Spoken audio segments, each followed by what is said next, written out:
Атомын захилгаан станцыг эсэргүүцсэн 40 жилийн хойд зориулв.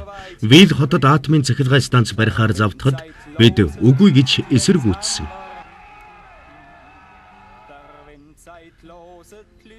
Кайзерштулт дахь атомын захилгаан станц барихыг эсэргүүцсэн хөдөлгөөн. Кино зохиолыг бичсэн Гого Генш. Хэрэг бид өнөөдөр Вилд атомын захилгаан станц барихгүй бол 10 жилийн дараа Баден-Вюртемберг мужи эрчим хүчний хомсдолд орж бид гэрэл захилгаангүй болно. Тэр үед улс төрчид болон эрчим хүчнийхэн сансандаа хүрсэн бол яг энд Кайзерштулын нуруудын баруун хойд хэсэгт 150 метрийн өндөртэй хөргөлтийн 2 цамхаг бүхий атомын захилгаан станц сүндэрлэх байлаа.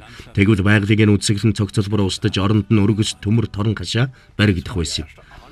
Энэ бол тэдний төлөвлөгөөний дөнгөж эхлэл нь байсан юм. Атомын захилгаан станцаар зогсохгүй нэмж янз бүрийн үйлдвэр бариад энтхийн оршин суугчдыг өөр газарт нүүлгэн шилжүүлэхээр төлөвлөж байсан гэдэг.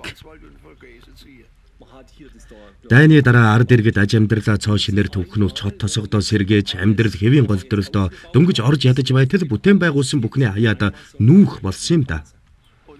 Дайны үед энэ хавийн 80-85% нь бөмбөгдөлтөнд сүрж хоосон үлдсэн оршин суугчдыг 3 удаа нүүлгэн шилжүүлсэн. Энтхийн ард иргэд нүүж дөрөвхийн хар зовлонг мах ясандаа шингэтэл мэдэрсэн хүмүүстэй. Яс махандаа шингэтэл. Энэ нутагт 15 км тутамд нэг атомын захилгаан станц байгуулж асар их хэмжээний эрчим хүч үйлдвэрлэхээр тооцоолж байсан гэдэг. Роттердамаас Базел, Базелиас Марсель, Марселаас Милан хүртэл хаасаагүй атомын захилгаан станц барихаар шамдаж байсан үе шүү дээ. 1960-ад оноос анх яригдж 1977 онд ашиглалтанд орсон Францын Фейсенхайм дахь атомын захилгаан станц дээрх төлөвлөгөөний эхний хэсэг байсан юм. Фейсенхаймын атомын захилгаан станц нь Францын хамгийн анхны атомын захилгаан станц. Энэ атомын захилгаан станц бол түүхийн гашуун алдаа. Атомын захилгаан станцын тодорхой хувийг эзэмшдэг эрчим хүчний концерны баггүй хувь нь Баден-Вюртемберг мужийн мэдээлэлд байдаг. 2011 оны сонгуулиар мужийн удирдлагыг цөмийн эрчим хүчийг эсэргүүцэгч намынхан гартаа авсан. Фейсенхаймын атомын захилгаан станц бол энэ мужийн цорын гад цөмийн эрчим хүч үйлдвэрлэгч. Тухайн үедээ бид хэзээ ч дундаршгүй их эрчим хүчний их үүсвэр нээсэн хэмээн итгэж байсан. 1950-ад онд ч үдээ цөмийн эрчим хүч бол асар хямд хязгааргүй хэмжээгээр үйлдвэрлэх бололцоотой учраас хэрэглэгчид удахгүй үнэгүй эрчим хүчээ хэрэглэнэ гэж хүртэл ярьдаг байсан тэр үе шүү дээ. Ямар ч үнэгүй. Эрчим хүч хямдарна гэж ч юу байх вэ? Ер нь тийм юм гэж юу байх вэ? Германы анхны атомын захилгаан станцыг 1971 онд Кайзерштулын нуруудын урдхан талд Райн мөрний эрэг дээрх Брайзах хотод байрших шийдвэр гарсан ч тухайн үед Баден-Вюртемберг мужийн амбан захирагч байсан Фебингер иргэдийн хүчтэй эсэргүүцэлтэй тулгарсан юм. Эсэргүүцлийг дарс үйлдвэрлэгчдийн холбоо ихэлсэн бөгөөд орон нутгийн иргэд болон хил залгай хөрш орнуудын оршин суугчид хүртэл идэвхтэй оролцсон юм. Эмийн санчид дарс үйлдвэрлэгчид цэргийн дарганаар нийлээд эсэргүүцлийн хороо байгуулсан. Гэхдээ хэдхэн сарын дотор олон мянган иргэдэг хамарсан трактортай жагсаал цуглаан зохион байгуулж тэмцсэний ачаар Брайзахт атомын захилгаан станц барихыг бид зогсоож чадсан. Тийм л зүйл болсон доо.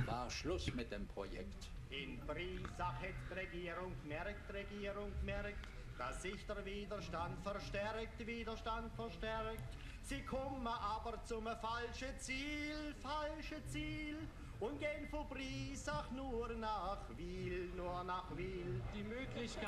Яамны дээд зөвлөх түшмэл доктор Граве 1973 он Райн мөрний өмнөд нутагт атомын захилгаан станц байгуулахад хамгийн тохиромжтой газар бол Вил хот.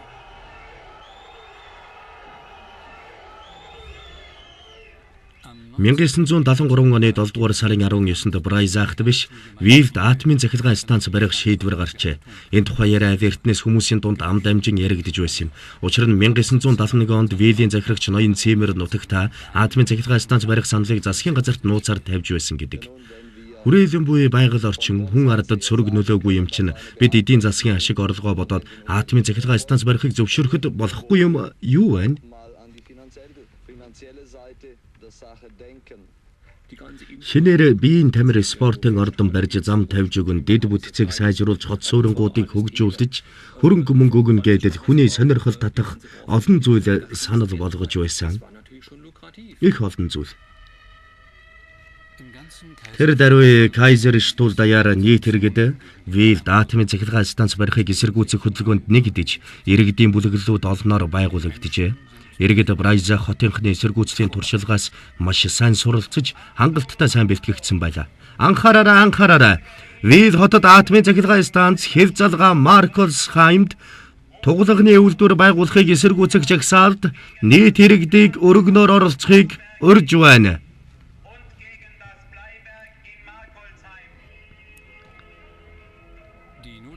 Жагсаал цуглаан зохион байгуулахад хөрөнгө мөнгөний асуудал ойролцоох суурингийн анчтын холбооны санхүүжилтээр хялбархан шийдэгджээ.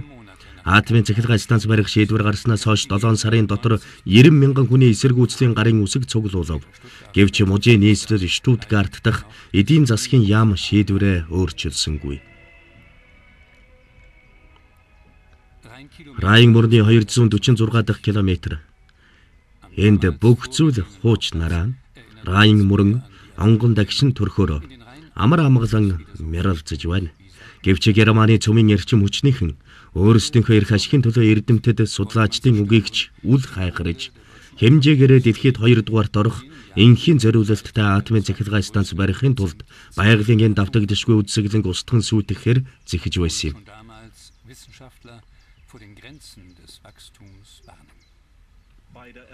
Биеийн тамирын зааланд цөмийн эрчим хүчний талаар мэдээлэл өгөх анхны цуглаан болсон.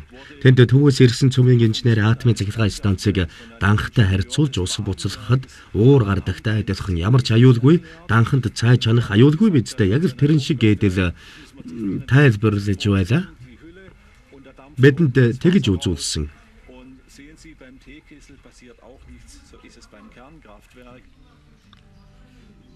Усан үзэм тариаланчид цацаргийн бохирдлоос түгшхийн зэрэгцээ атомын цахилгаан станцаас гардаг уур манна нь нарны элчийг халахлж усан үзмийн ургацсан цөргөөр нөлөөлнө гэж үзэж байлаа. Тухайн үед мужийн захиргаанаас усан үзмийн талбайг шатлан байгуулах өртөг зардал өндөртэй хүнд хүчээр ажлыг санхүүжүүлээд удаагүй байсан юм.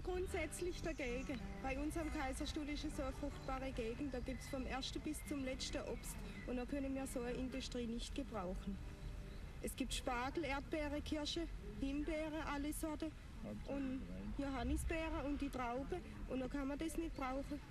Die meisten Leute leben davon und dann geht es nicht. Яг энэ үед Виллис хэдхэн километрийн зайд хэр залгаа Францын Марколсхаймд хар туглаг болон хэмийн үйлдвэр барих шийдвэр гаргажээ. Герман улсад туглагны үйлдвэр барихыг байгаль орчны хуулиар хоригдсон байсан юм.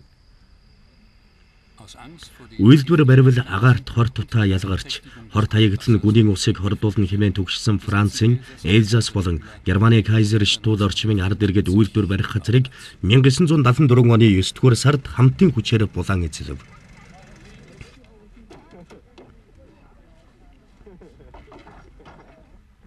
Хөгшин залуу ирэм гэлтгүй бүгдээрээ оролцсон.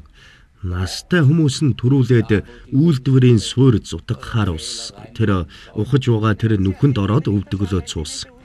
Барилгын ажилчдыг ирэхэд бид нүхэндээ суугаад л байсан. Тэгээд тэд ажлаа үргэлжлүүлж чадахгүй биднийг хэсэг харж зогсож байгаад таарсан юм.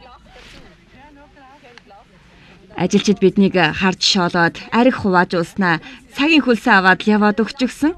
Бид тэднийг яван явтал суугаад л байлаа. Солиот жүжигийн хэсэг мэт дүр зураг харагдаж байлаа. Марколсхайм цугласан хүмүүс юунаас жайхгүй санаа сэтгэл нь шулуудсан байсан юм.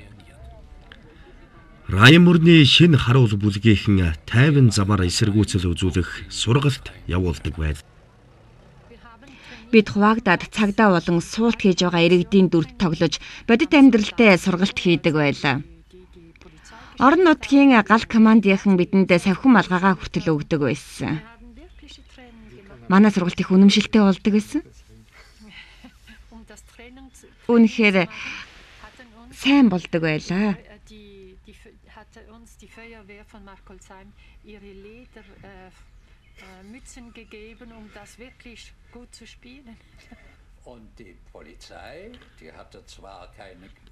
Юу бид цагдаа болон энгийн иргэд болж хуваагдаад хоёр хэсэг болон ээлжилдэг байсан. Цагдаа устан цаасаар бороохоо хийж даавуугаар ороод байгаа жинкнээсээ борооход нь оршин суугчдаг шүү дээ. Шавартай газраар чирэг зэргээр үзэлцдэг байлаа шүү дээ. Миний нөхөр Раймонд иргэдийн эзэлсэн газарт очиж хонон үнжин суулт хийж тэндээ унтдаг байсан. Тэгээд иргэдийн ая тухыг хангахын тулд байшин барих санал гаргаж зураг төслийн хийж тэгээд бас барилдсан юм. Elsass und in Baden war lange große Not. Da schossen wir für unsere Herren im Krieg einander tot. Jetzt helfen wir für uns selber in Wiel und Markholzheim. Wir halten hier gemeinsam eine andere Wacht am Rhein. Эльзас болон Байдены нэлээд хэдэн иргэд Талбайн голд зогсоод маргаж байснаа генетхэн дараас үйлдвэрлэгч нэг нөхрөө бидний өвөг дээдэс Райн мөрний хоёр ирэг дээрээс нэг рүүгээ буу шагаадаг байсан. Харин бид өнөөдөр Парис Бонны ухаангүй шийдвэрийг хамтдаа эсэргүүцэж байна гэж бодохоор бидэнд гайхалтай байна шүү дээ нөхдөө гэж тэр үед чангаар хэлж билээ. Тэр гайхамшигтай өгүүлбэр байсан.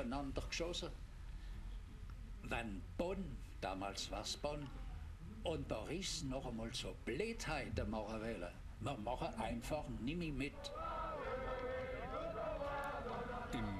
1974 оны 2 дугаар сард Францын эрх баригчид Маркус Хаймд хэмийн үйлдвэр барих шийдвэрээ цуцалсан юм.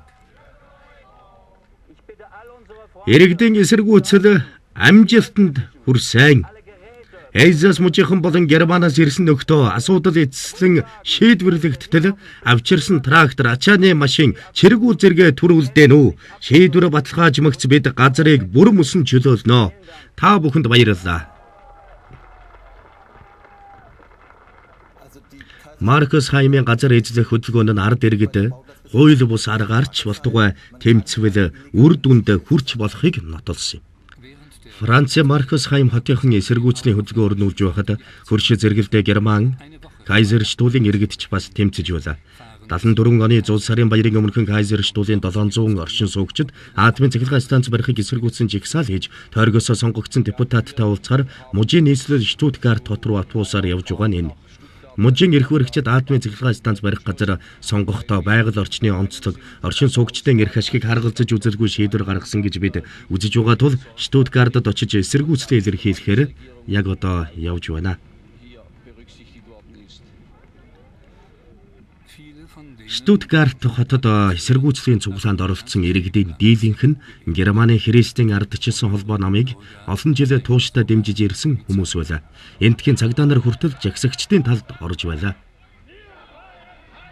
Бид атомын цахилгаан станцыг хүсэхгүй байна. Бид иргэдийг хамгаалан тэдэнд сэтгэлийн тус дэм үзүүлж хийж байгаа зүйлд нь амжилт хүсээд хотын захиргааны байшин хүртэл хамт явна.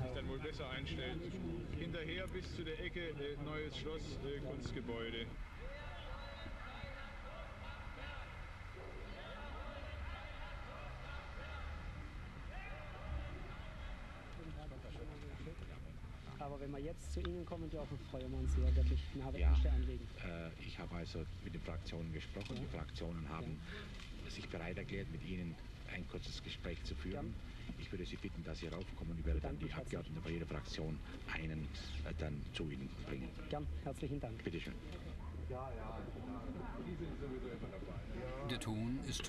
Хэдийгээр улс төрчид жагсагчдыг найрсахаар угтсан ч тэд асуудал дээр хуучин байр суурь хатуу баримттай сарвала. Вил хотод атомын цахилгаан станц барих үрдчихсэн шийдвэр нь парламентын олонхоор батлагдсан шийдвэр. Маргааш байгаль орчны байнгын хорооноос атомын цахилгаан станц барих шийдвэрээ өөрчлөхгүй гэсэн албан бичгийг эдийн засаг тээвэр орчны төлөвлөлтийн багийнхны байнгын хороонд явуулна. Энд бид бүгд маргалтаад нэмэргүй. Саяхны газрын тосны хямрал Герман улс Арабын орнуудын газрын тосоор асар их хамааралтай болохыг нотос. Өнөөдөр бидэнтэй уулзсан мэрэгжилтнүүд ч гэсэн Вил бол өмнөд Райн мөрний орчимд атомын цахилгаан станц барихад цорын ганц тохиромжтой газар гэж хэлж байна.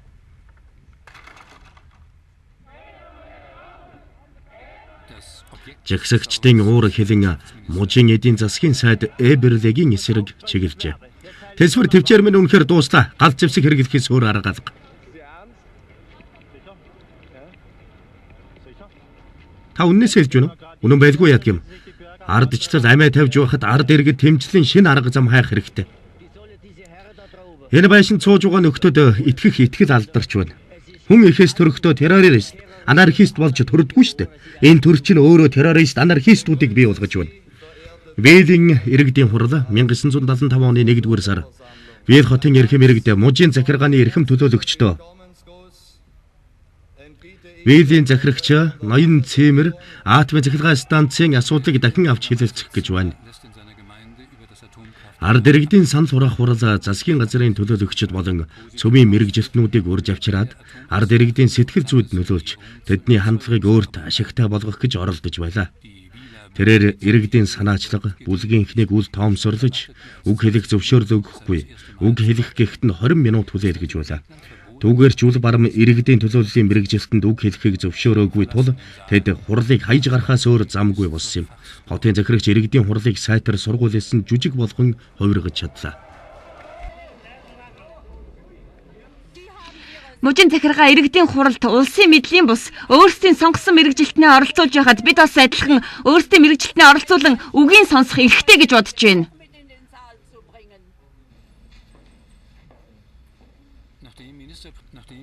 1975 оны 1-р сарын 10-нд мужийн амбон захирагч Вилийн оршин суугчдад нэг бүрчлэн загтал илгээжээ. Үүнээс хойш 2 хоногийн дараа иргэдийн хөдөлгөөний төлөөлөгчдийн хяналтанд ор иргэдийн санал хураалтыг зохион байгуулжээ.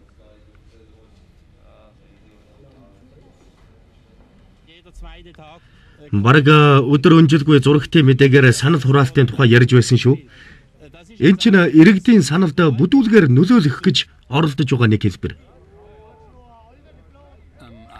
Тэр оройд хотын захиргааны тактан дээр санал хураалтын дүнг танилцуулсан юм. Нийт иргэдээс 692 хүн буюу 42% нь атомын цахилгаан станц барихын эсрэг 883 хүн буюу 55% нь атомын цахилгаан станц барихыг дэмжсэн санал өгчээ.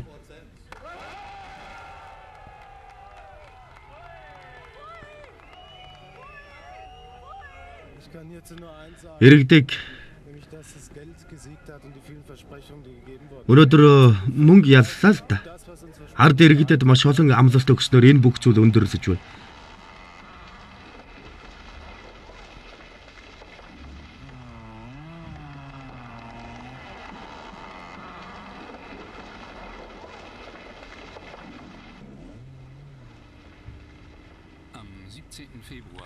Мянга 1975 оны 2-р сарын 17-нд Вилийн ойд барилгын ажил эхэлжээ.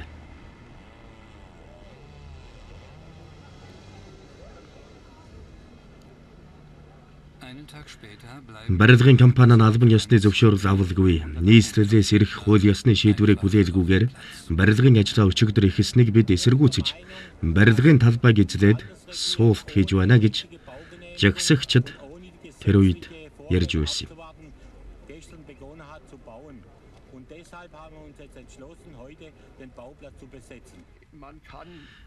Барилгын талбайг эзэлсэн гэнүү үгүй гэнүү энийг янз бүрээр тайлбарлаж болно л доо.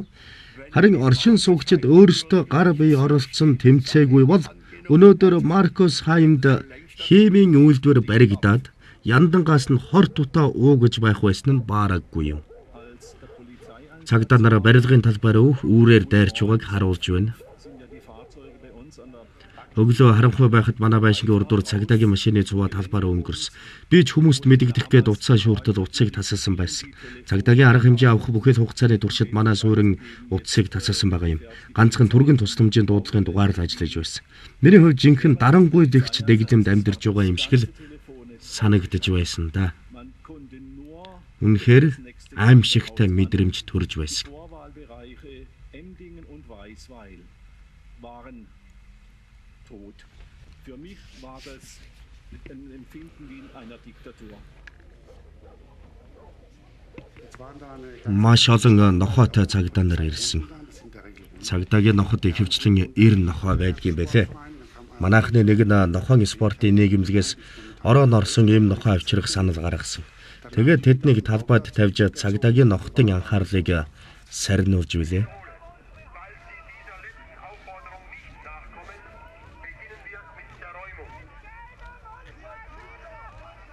Die Räumung am 20. Februar 1975 оны 2 дугаар сарын 20-нд цагдаа нар барилгын талбай гизлээд байсан иргэдийг хүч хэрэглэн тараасан нь Герман даяараа шууган дэгдэж Кайзерштутын оршин суугчдын сэтгэлд гүн гүнзгий улмөр үлдээсэн юм. Нийгмийн дунд ангийнхан болон тариаланчид, дарс үйлдвэрлэгчид, тэтгэврийн хөгшид, оюутан залуусаа бороохойд нь зодож, шавар шавхайн дээгүр чирч гултчиж байсныг иргэд одоо хүртэл мартаагүй юм.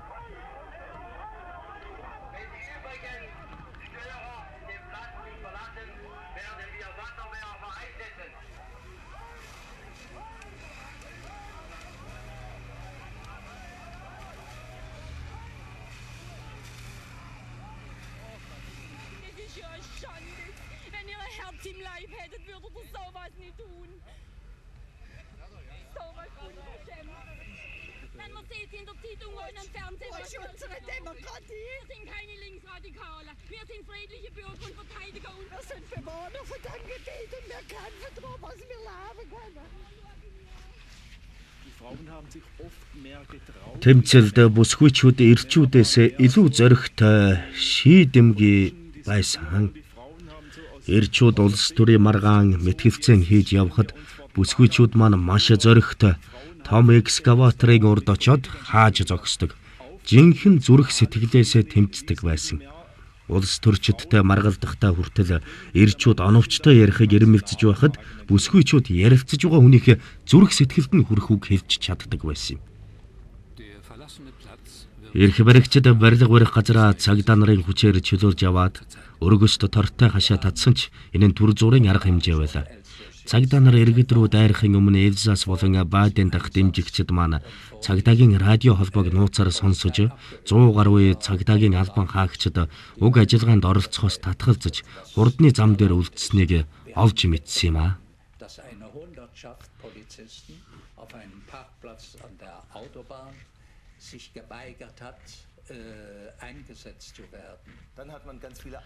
Тэд орон нутгийн цагдаа нарыг ч бас үйл ажиллагаанд оролцуулсан.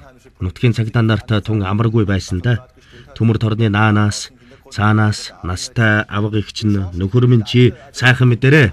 Орой ирэхэд чинь чамд ёстой нэг үзүүлээд өгөмц гэж загнах явдал байн гардаг байлаа.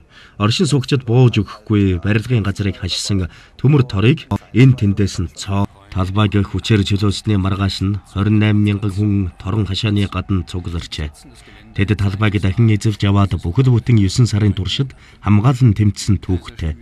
Кайзерштутын оршин суугчид барилгын машин техникийг зайлуулад өөрсдөө тавхинсан гэдэг. Дараа нь тэд Маркус Хаймын хөдөлгөөнийхний барьсан нөхөрлөлийн байшин шиг сууцнуудыг хашаан дотор барьж эхэлжээ. Тэдэнд Францын Эльзас мужийнхан Швейцарчууд Фрайбург хотын оюутан залуус байжээ. Тэр үед коммунистууд ирээд улаан тугаа намруулахад Вилийн оршин суугчдын дийлэнхэд таалагдаагүй. Гэвч бид бүгдээрээ нэгтгэн чухал гэдгийг хүмүүст ойлгуулахыг хичээсэн.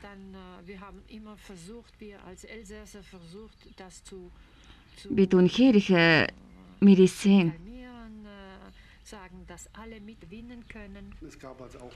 Энийг далимдуулаад манай энэ хавьд зүүнний үзэл сурталыг дэлгэрүүлэх, ард иргэдэд нөлөөлөх оролдлого гарч байсан. Мөн эрх баригчдын зүгээс бидэнд коммунист гэсэн нэр хооч зүүх гэж хичээсэн ч тэмцэгчдийн дийлэнх нь хэд консерватив үзэлтэй өөрийн эдлэн газар усан үзмийн талбай, тэрэм, үйлдвэр, эмийн сан, байшин сав гээд өмч хөрөнгөө хамгаалахаар нэгдэн боссон ухамсар өндөртэй хүмүүс байсан болохоор тэр зэргийн зүйлийг зөвөр ойлгож зохих ёсоор нь хандсан л да.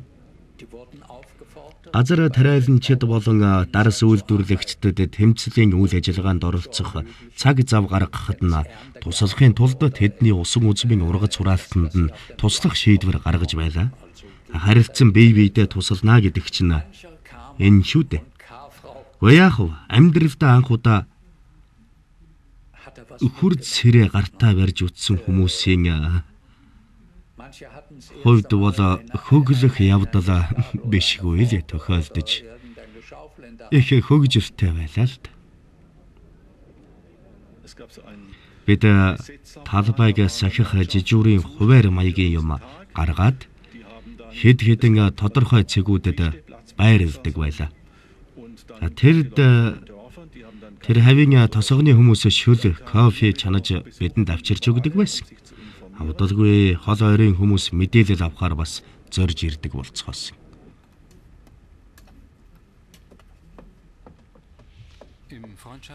Бидний барьсан нөхөрлөлийн байранд хожим нь вилийн алдартай албан бус боловсролын төв байгуулагдсан. Бид өдөр шөнөгүй байраа сахидаг байлаа. Оройн цагаар хүмүүсийн сонирхлыг татах арга хэмжээ зохион байгуулах санал гарсан л да. За ингээд байгаль хамгаалал, альтернатив эрчим хүч болон цөмийн эрчим хүчний талаар мэдээллийн арга хэмжээ зохиодог болсон юм. Атомын захиргааны станцын тухай кино гаргаж, дараа нь хэлэлцүүлэг өрнүүлдэг, бас хүмүүс хамтдаа цуглаж дуулж хуурддаг тийм үдэш олон байсан. Канада улсын тухай гээд диафильм бас үзүүлж, сонирхолтой лекцүүдийг тэнд уншдаг байсан.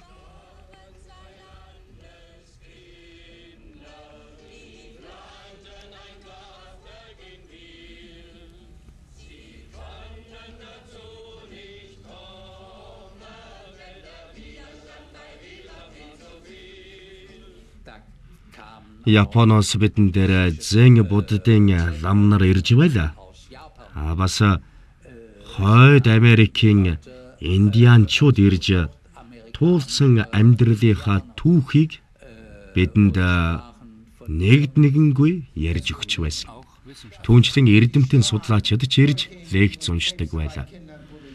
Цацраг туяана бага насны хүүхдүүд хавдар болон цусны хавдар үүсгдэг гэдэг нь амтэн дээр хийсэн олон зуун удаагийн туршилт судалгааны дүнгээр нотлогдсон байгаа. Тиймээс ийм асуудлыг тоолгүй орхиж хэрхэвч болохгүй юм. Биеийн албан бус боловсролын төв болон хөгжсөн нөхөрлөлийн байр анхандаа иргэдийн уулзалт хийдэг төв байлаа. Яванда 500 гаруй арга хэмжээ зохион байгуулсан мэдээллийн төв болсон. Орон тооны ажилтнагүйч албан бус боловсролын төв болж өргөжсөн юм. Тэнд ирж лекц уншсан хүмүүс өндөр үн хөлс шаарддаггүй байсан. Үнэхээр гайхамшигтай санаачлага болж чадсан байсан. Хууль эрх зүйн фронтод ирж үйл явдал хүчтэй өрнөж байлаа. Эсрэг талынхан оршин суугчдаас хохирлын нөхөн төлбөр хэмээн 55 сая марк нэхэмжилжээ. Үүнд барилгын газрыг эзэсний торгуулийн төлбөрч багтаж байлаа. Бид мужийн эрх баригчтай ярилцах бодолтой байсан. Тэр нь Христийн ардчилсан холбоо намынхан. Тэмцэгчдийн дунд Христийн ардчилсан холбоо тэдний гишүүд байгаагүй. Тэдэнтэй уулзах хүсэлтэй ч хүн байхгүй байлаа.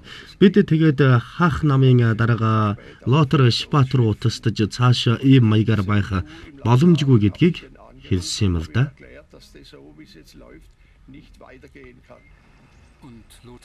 Лотер Шпат тэмцэгчдтэй ирж уулзсан. Эхлээд нууцаар ирж дараа нь албан ёсны хэлэлцээр хийсэн. Германы түүхэнд анх удаа засгийн газар нь иргэдийн төлөөлөлтөд шууд уулзаж байгаа явдал энд болсон юм. Хэлэлцээрийг Offenburg-ийн хэлэлцээр гэж нэрлэсэн. Засгийн газар болон Баден-Вюртембергийн захиргааны шинжээчдийн дүгнэлт гартал барилгын ажлаа түр зогсоохоор амлажээ. Мөн атомын захиргааны станц барихыг эсэргүүцэгчдийг шүүхийн ажиллагааг зогсоохоор болжээ. Хариуд нь тэд тэмцэгчдээс барилгын талбайг чөлөөлөхийг шаардсан. Энийн шаардлага олон хүний уур бухимдлыг хүргэжээ. Үл итгэлцэл улам гүнзгийрч байлаа. 1976 оны 2 дугаар сар эцсийн шийдвэр гаргахын тулд иргэдийн дунд санал асуулга явуулсан юм. Санал хураалт маш ширүүн явагдажээ. Вилийн иргэдийн санаачлага дотроо 2 удаа санал асуулга явуулж байж эрх баригчдын тавьсан шаардлагыг зөвшөөрсөн. Урд өмнө нь хязгаарч тийм юм болж байгаагүй. Жирийн иргэд мужийн захиргааг алгасаж шууд засгийн газартай хизээ харилцаж байлаа. Манай хөрш суурьнд мужийн захирагч ноён Филбингер сүр хүчээ гайхуулах гээд эрэхт нь тариаланч түүнийг ёстой нэг болгож тавьсан да. Би цагдаагийн дарга түүнийг хамгаалалтанд аваач гэсэн. Гэвч тэр олон хүнийг дайрахад цагдаа нар хүч мөхөссөн. Мужийн захирагч Филбингер би дотгошоо орё л доо гэж байхад нь манай эхнэр тэрэнд та тогтож хайрл хүмүүсийн дургүйг хүргэх зүйлээ та өөрөө л хийсэн шүү дээ гэж билээ. Мужийн захирагчтай нүүр тулан уулзалтахад олон хүний сэтгэл хөдлөсөн. Тэдэн дотроо хуримтлуулсан уур хилэнгээ гадагшлуулах хэрэгцээ маш их байсан баг. Бид бүхэмдлээ яаж игээд барихыг хичээж байлаа. Иргэд Филбингерийг талаас нь бүчиж яваад тэрнийг түлхэж, шахаж, хөдөлгөөнгүй болгоход нь бид цагдаагийнханд зам тавьж олонний дундаас гаргахад нь тусарч байсан.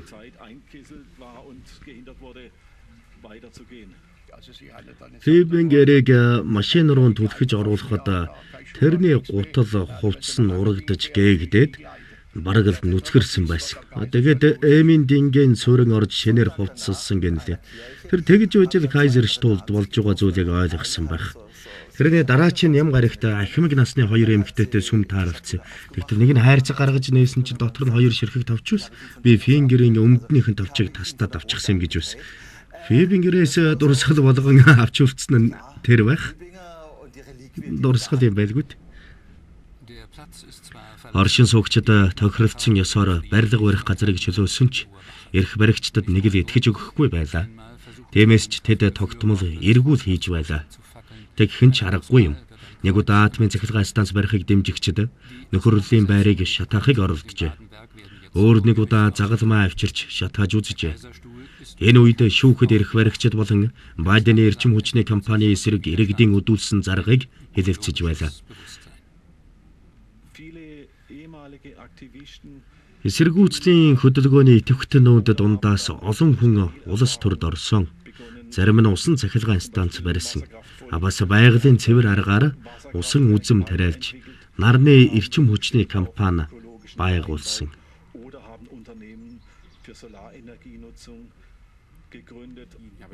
Хүмүүсийн өөрсдөө анх хийж байсан нарны дулаан хураагуур зэрэг нь технологи гэхэд хэцүүхэн зүйл байсан чи ерөнхийдөө бол хөгжлийн чиг хандлагыг тодорхойлсон.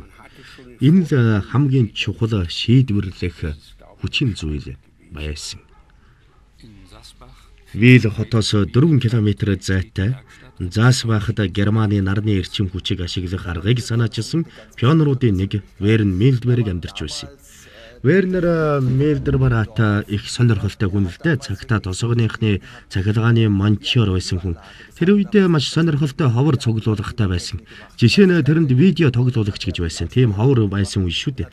Янз бүрийн арга хэмжээ зохиоход чанга яригч гэрэлтүүлэг хариуцдаг. Вернер бол нарны эрчим хүч үйлдвэрлэлийн анхдагч пионер. Тэрнийг хүмүүс эхлээд шоолж, гоочирж байснаа дараа нь зах зээлээс шахаж гаргасан юм да. Нэг өдөр мэдээгээр Америкт нарны дулааны хураагуур хийж байгаа тухай гаргасан юм. Тэр нь манай энд байдаггүй цоошин зүйл байлаа. Уг нь манай вивд яг тохирох зүйл байлаа л да. Гэтэл хураагуур яаж хийдгийг мэдэх хүн байсангүй. Одоо ч хүн бүр мэднэ л дээ. Харин тэр үед мэддэггүй байлаа. Би нарны хураагуур хийх гэж амралтын өдрүүдээр ноцолддог байлаа. Тэгэж байж би дээвэр дээр нэг хураагуур хийсэн. Сайн ч хураагуур болсон доо. Доод хэсэгт нь ус хийхэд уур гараад л цээсийн 200 хэм хүртэл хална гэж зүүдээ ичгүй байлаа.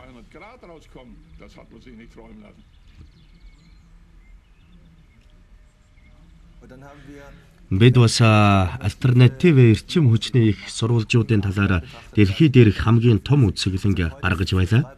Эргээд бодоход инээдтэй санагддаг юм. Учир нь одоо бол Фрайбургийн 4 гимназийн сургуулийн үзэсгэлэн хүртэл манай үзэсгэлэнгээс том шүү дээ. Гэхдээ л тухайн үедээ дэлхийд хамгийн томд орж байсан юм да. Устай торхуудаа нарны хураагуураараа халаачдаг байлаа. Дэлхийн анхны фотовольт төхөөрөмжийг үзэсгэлэндээ тавьсан юм. Сүүлийн 40 жилийн альтернатив эрчим хүчний хөгжлийг харахад тэр үеийн бидний мөрөөдлөөс холд авсан байна лээ.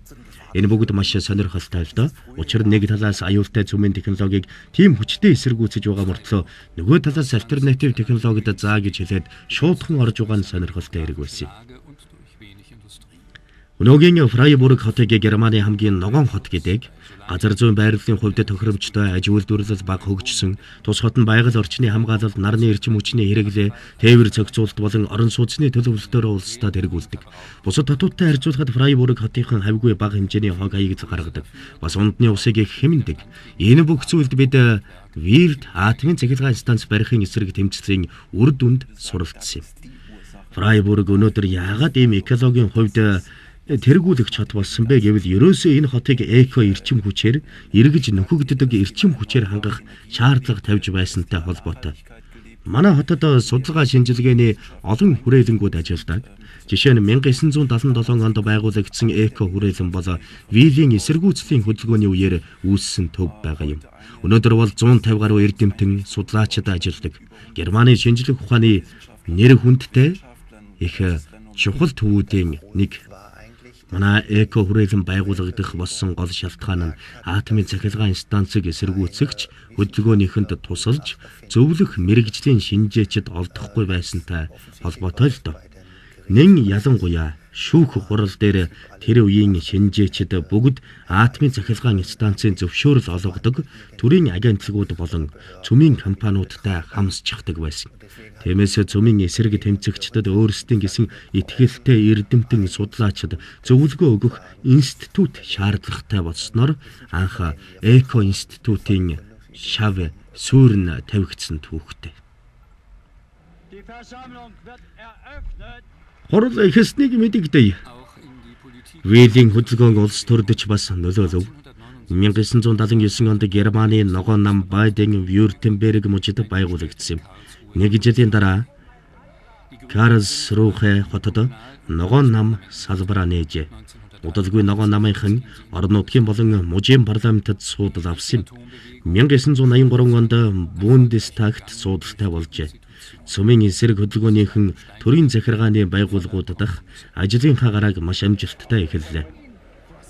Тэдний зам харилцан буулт зөвшөлтөөр дүүрэн бартаасаад ихтэй байлаа. Германы ногоон нам чухам энд анх мэндэлсэн дуртайч, дургүйч энэ бол түүхэн үнэн. Улс төрийн нэг шинэ хүчин дутагдж байна гэж бид шийдсэн. За тэгээд яг энд өргөдлөө бичиж байсан юм аа. Цөмийн эрчим хүчийг эсэргүүцэхдээ бид үзэл бодлоос огтхон ч ганхалгүй, ганц ч миллиметр хөдлөлгүй, тууштай тэмцэж чадсан нь ногоон нам байгуулагдахад чухал үүрэг гүйцэтгэв гэсэн.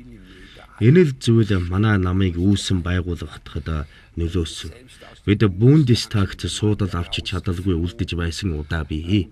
Тэгсэн ч бид үргэлж мөрийн хөтөлбөртөө үнэнч үргэлж итгэл дүүрэн байдаг байсан. Яагаад гэвэл бидний хийх зүйл чухал. Байгуулагдсанаас хойш 32 жилийн дараа ногоон нам ардчилсан намыг ялж байр суурийг эзлэн авлаа. Ногоон нам Баден-Вюртемберг мужийн удирдлагыг гартаа авч цөмийн энергиэс татгалзах шийдвэрийг бодит ажил болгосон юм. Бидний өнөөдөр хийж байгаа ажлын үр дүн ашиг шимэн алсын ирээдүйд мэдэгдэнэ. Өнөөдөр боол байсан хүн маргааш баатар болж болно. Эсвэл ирээдүйд түүнийг хамгийн эргүү тэнэг гэж дуудаж болно.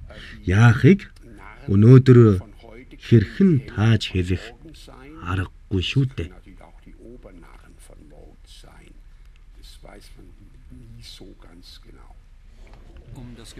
Вилд атомын цахилгааны станц байгуулах асуудлыг шүүхээр хэлэлцэж байна. 1977 онд Фрайбург хотын шүүхээс атомын цахилгааны станц нь учирч болзошгүй гадны эрсдлээс бүрэн хамгаалагдаагүй гэж үзээд атомын цахилгааны станц барихыг хоригдсон шийдвэр гаргажээ. Гэвч 5 жилийн дараа Манхайм хотын дээд шүүх энэ шийдвэрийг дахин авч хэлэлцсэн юм.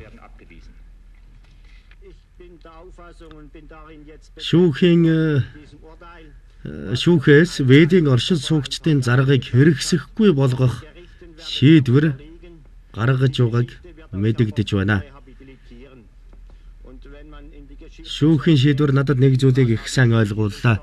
Хэдэн жилийн өмнө надад нэг шүүхийн өмнө та нар хүч мөхөстөн харин хожим нь түүх та бүгдийг цагаатгах гэж хэлсэн нь өнөөдөр эргэн санагдаж байна. Дээд шүүхийн шийдвэр гарсны дараа Кайзерштулын иргэд атомын цахилгаан станц барихаар зэгсэн газарт дахин цугларчээ. Эрх баригчид Вивд атомын цахилгаан станц барихтаа хүч хэрэглэхээр шийдвэл тэд урдных шиг усаар шүршихгүй ард иргэдийн эсрэг хордхи ашиглах байхаа. Хэрвээ Кайзерштулын иргэдийн амгалан тайван байдлыг алдагдуулсан ямар нэгэн арга хэмжээ авбал бид цэргийн эзлэн түрэмгийсэн довтолгоо гэж үзэх болно.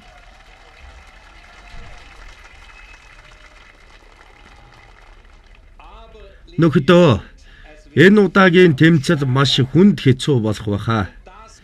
Үүнийг бүгд ойлгох хэрэгтэй. Түүдэг галаа тойрч суугаад сарны гэрэлд улаан дарс шимсэн шигэ дотны нөхдийн уянгын халилтай яриа хөөрөө өрнүүлдэг романтик цаг өнгөрсөн шүү. Энэ удаад урд урдын хаасаа илүү хүнд шалгуур биднийг хүлээж байна.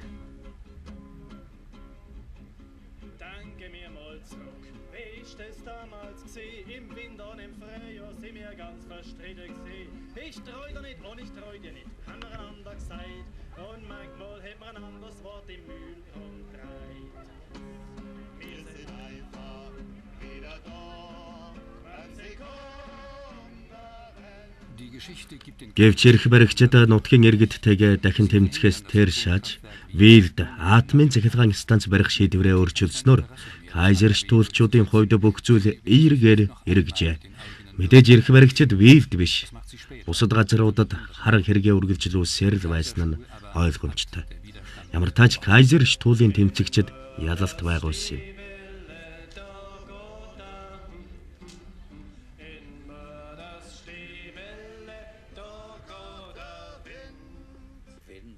Эгэл жирийн эмэгтэй, эрэгтэй тариаланчид амьдралдаа ийм тэмцэл хийн гэж огтхон ч зүүдлээчгүй явсан гэж ярьцгаадаг. Гэвч тэд өөрсдөө удамд жагсаал цуглаан хийж барилгын талбайг хүчээр булаан эзэлж явахын чинээ санаагүй шүү дээ. Хамгийн гол нь тэдний тэмцэл үр дүнгээ өгсөнд их баярлсан юм.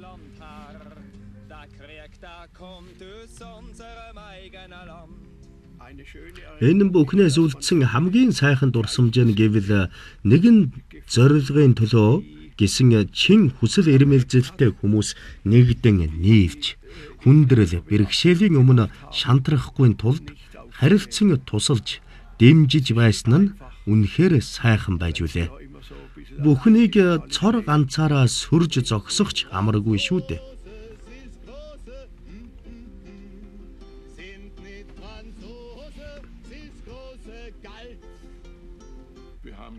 Бид ялсан бидний тэмцэл дэлхийн нийтэд том сургамж нэг том сургууль болсон гэж үздэг. Бид нөхцөр том ажлын ард нь гарсан. Одоо Японд болж байгаа үйл явдлыг харахаараа бурхны авралаар тэр үед атомын цахилгаан станцыг эсэргүүцсэн тэмцэн минь яамаатай гэж өөрийн ирэхгүй бодогддог юм.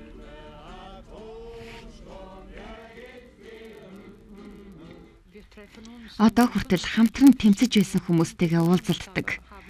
Тэдэнтэйгээ уулзах сайхан байдаг юм аа. Бидний амьдралын түүхийн нэг хэсэг шүү дээ. Зарим нөхөд маань биднийг орхиод холын холд отсон.